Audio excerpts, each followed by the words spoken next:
मन की बात एट 100 नेशनल कॉन्क्लेव के इस शुभ कार्यक्रम के अवसर पर इस कार्यक्रम के मुख्य अतिथि जिन्होंने नरेंद्र मोदी जी के नेतृत्व में भारत का जो रोग था एक बड़े लंबे समय से धारा 370-35 से जिसको सदा सदा के लिए मुक्त करने का काम किया जम्मू कश्मीर को, जिन्होंने मोदी जी के नेतृत्व में गृह मंत्री बनने के बाद ट्रिपल तलाक से निजात दिलाई देश की करोड़ों मुस्लिम बहनों को, जिन्होंने गृह मंत्री बनने के बाद आतंकवाद और नक्सलवाद के खिलाफ एक मुहिम छेड़ी है और जिन्होंने नशा मुक्त भारत करने के लिए अपना एक जन आंदोलन छेड़ा है।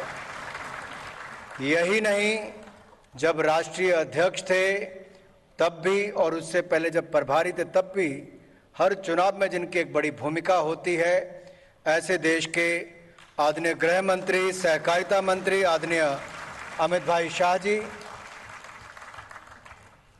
आदरणीय मोदी जी की सरकार में जिनके पास रेल नेटवर्क को देश के कोने कोने तक पहुंचाने का काम हो, चाहे जम्मू कश्मीर की बात हो या किसी दुर्गम क्षेत्र तक पहुंचाने की बात हो या संचार क्रांति लाने की बात हो, ऐसे आदरणीय अश्विनी वैष्णव जी, हमारे 5 बार के सांसद और वित्त मंत्रालय में राज्य मंत्री आदरणीय पंकज चौधरी जी, यहाँ पर उपस्थित सूचना प्रसारण मंत्रालय के सचिव आदरणीय अपूर्व जी, सीईओ प्रसार भारती गौरव द्विवेदी जी, उपस्थित सभी अधिकारीगण, सभी माननीय सांसदगण, सभी चुने हुए प्रतिनिधि, आदर के योग्य मेरे भाई और बहनों और मीडिया से आए हुए मेरे प्रिय मित्रों, मैं सबसे पहले तो आप सबकी ओर से आदरणीय अमित भाई शाह जी का अपनी ओर से और आप सबकी ओर से बहुत बहुत स्वागत और अभिनंदन करता हूं। स्वागत मुझे उनका भी करना है जिनका उल्लेख प्रधानमंत्री जी ने 99 अपने मन की बात की एपिसोड्स में देश के कोने कोने से आए हुए ऐसे सभी महानुभाव जो अपना पूरा समय निकाल के हम सबके बीच में इस कार्यक्रम को इतिहास बनाने के लिए आए, मैं आप सबका भी बहुत बहुत स्वागत अभिनंदन यहां पर करता हूं। आपको याद होगा कि 3 अक्टूबर 2014 विजयदशमी के दिन माननीय प्रधानमंत्री मोदी जी ने मन की बात की शुरुआत की। पहला एपिसोड 19 मिनट का था, दूसरा 14 मिनट का था, दूसरा 19 मिनट का था, तीसरा एपिसोड 26 मिनट का था और तब तक पता चल गया था कि देश कितनी उत्सुकता के साथ इसको सुनने के लिए व्याकुल रहता है कि कब मोदी जी हर महीने के अंतिम रविवार को आकर देश से मन की बात करेंगे। तो 14 मिनट से बढ़कर ये 30 मिनट का हो गया और 99 एपिसोड हो चुकी हैं और इसी महीने की 30 तारीख को सेंचुरी लगाने का काम भी हो जाएगा। भाई और बहनों, जहां ये पहले एक भाषा में था, अब अनेकों भाषाओं में सुना जाता है, 23 लैंग्वेजेस में। संस्कृत वर्जन इसका 2017 मई को शुरू हुआ, 31 जनवरी 2016 को इंग्लिश वर्जन शुरू हुआ। अब ये 19 डायलेक्ट्स में इसको सुनाया जाता है और यही नहीं, 11 फॉरेन लैंग्वेजेस में भी इसको भेजा जाता है। 50वीं एपिसोड तो हमारी 2018 में हो ही गई थी। अब मैं ये कहना चाहता हूं, अगर आप मेंशन देखेंगे तो अब तक 1011 मेंशन हुई है, जिसमें 730 लोगों का उपलब्धियां उनके नाम के साथ उनका उल्लेख किया गया है। 281 NGO, self help group, startup और विलेजेस, उनका नाम इसमें लिया गया है। सही मायने में जन जन की बात जन जन के प्रधानमंत्री, प्रधान सेवक के मन के द्वारा हो और ऑल इंडिया रेडियो के मंच से हो, इससे प्रभावशाली कार्यक्रम और कोई हो ही नहीं सकता। आज के भी आदरणीय गृह मंत्री जी, आज भी जो कार्यक्रम हुए उसमें 4 सेशन हुए। पहला उद्घाटन भारत के उपराष्ट्रपति आदरणीय जगदीप धनखड़ जी की ओर से हुआ, बहुत शानदार कार्यक्रम हुआ। फिर नारी शक्ति पर, विरासत उत्थान पर, आत्मनिर्भर भारत पर और आह्वान से आंदोलन, बहुत नामी ग्रामी लोगों ने इस पर अपने भाग लिया। बहुत अच्छी इस पर चर्चाएं हुई और सब लोगों के मन से एक ही बात निकल रही थी कि 2014 एक ऐसा वर्ष है जहां पर पूर्ण बहुमत की सरकार तो भी बनी, भारत उसके बाद कभी पीछे मुड़कर नहीं देखा, मोदी जी के नेतृत्व में लगातार आगे ही बढ़ता रहा है। और शायद ये नेतृत्व आज भारत को ही नहीं, दुनिया भर में मोदी जी के नेतृत्व की चर्चा होती है। कोई भी संकट की स्थिति हो, कोई भी चुनौती हो, उसमें कितनी शांति के साथ सबको साथ में लेकर कैसे निकला जा सकता है। एक टीम भावना, पीपल्स पार्टिसिपेशन, जन भागीदारी से जन आंदोलन कैसे होता है, ये प्रधानमंत्री नरेंद्र मोदी जी ने करके दिखाया और कोविड के समय तो सबसे सफलतापूर्वक करके दिखाया है और भारत को बचाकर आगे भी बढ़ाया है। हमने अभी प्रधानमंत्री जी ने पिछले एपिसोड में कहा कि नर्वस 90s क्रिकेटर के जीवन में तो आता है जब वो सेंचुरी बनाने से पहले थोड़ा घबराता है, लेकिन हमारे प्रधानमंत्री जी किसी स्थिति में घबराते नहीं। 22 वर्षों से किसी भी रूप में हो, मुख्यमंत्री या प्रधानमंत्री के रूप में लगातार देश को और प्रदेश को आगे बढ़ाने का काम किया।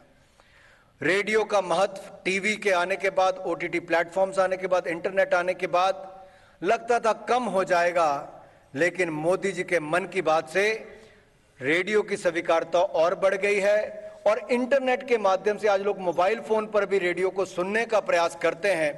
100 करोड़ लोगों ने कम से कम आज तक कभी ना कभी मन की बात को सुना है।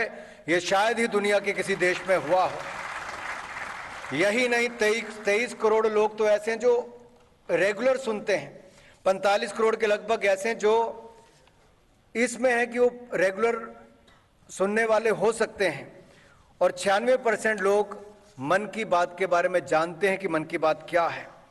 कम्युनिकेशन स्टाइल के बारे में जो हमारा एक सर्वे कहता है, उसमें लीडर की बताया कि मोदी बहुत नॉलेजेबल हैं।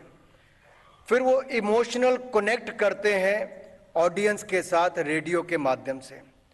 लीडर बहुत पावरफुल है और निर्णय करने वाला है और ये भी कहा गया है कि उनकी अप्रोच जो है वो सिंपैथेटिक भी है और एम्पैथेटिक भी है और वो सीधा अपने जन संवाद करते हैं जनता के साथ और उनको गाइड करने का काम करते हैं। पॉजिटिव इन्फ्लुएंस क्या हुआ सिटीजन बिहेवियर पर, ऑप्टिमिज्म या हैप्पीनेस पर, इस पे बताया गया कि 60% ने वर्किंग फॉर नेशन बिल्डिंग यानी कि राष्ट्र निर्माण में अपनी भूमिका निभाने के लिए आगे आने की बात कही मन की बात सुनने के बाद। एक रिस्पॉन्सिबल सिटीजन बनने के लिए 55% लोगों ने कहा। 63% ऐसे हैं जिनकी अप्रोच सरकार के प्रति और पॉजिटिव हुई क्योंकि कामकाज की जानकारी मिली। बहुत सारे ऐसे लोग हैं जिनको देश में कौन क्या कर रहा है, छोटे छोटे गांव में उसकी जानकारी नहीं थी, लेकिन छोटे से गांव में भी कौन बड़ा काम कर रहा है, ये मन की बात के माध्यम से मोदी जी ने देश भर को बताने का काम। और ये जितने मेरे भाई यहां पर आगे बैठे हैं, कोई किसान है, कोई फौजी है, कोई लेखक है, कोई माँ है, किसी ने अलग भूमिका में अपना रोल अदा किया है। आपका रोल छोटा नहीं था, किरदार छोटा नहीं था।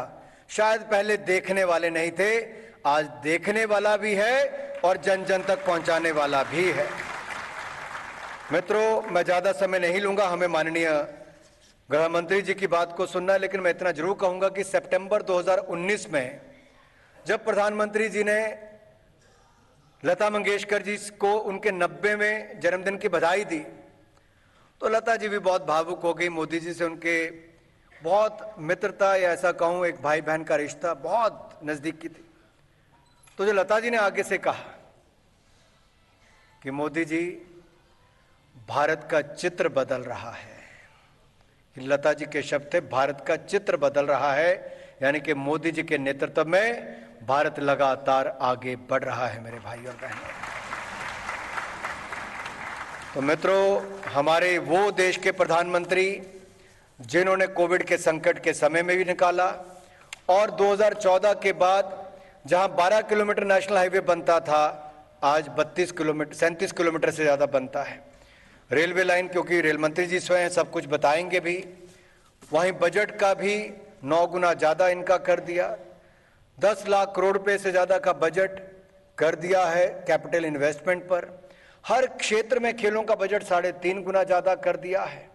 आतंकवाद नक्सलवाद के खिलाफ जो आदरणीय अमित शाह जी मुहिम चला रहे हैं प्रधानमंत्री जी के नेतृत्व में, वो अपने आप यही नहीं कि हम कोई, लेकिन आप नॉर्थ ईस्ट का देखेंगे तो उधर उदाहरण देखने को मिलता है कि जितने सरेंडर करने का काम नक्सलवादियों ने किया है, मेन स्ट्रीम में जुड़ने का काम किया है, जितनी पीस मूवमेंट को आगे बढ़ाने का काम किया है, ये शायद एक्ट ईस्ट पॉलिसी नहीं आई होती मोदी जी की तो कांग्रेस की तरह लुक ईस्ट ही करते रहते, एक्शन कभी नजर नहीं आता।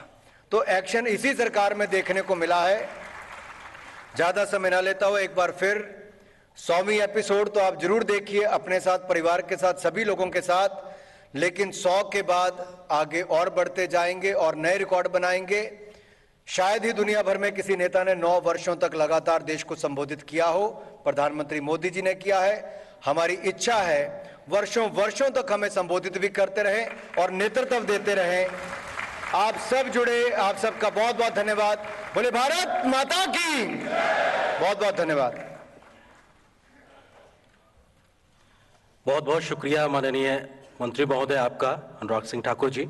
और अब मैं बेहद विनम्रता पूर्वक अनुरोध करूंगा माननीय रेल, संचार, इलेक्ट्रॉनिक्स और सूचना प्रौद्योगिकी मंत्री श्री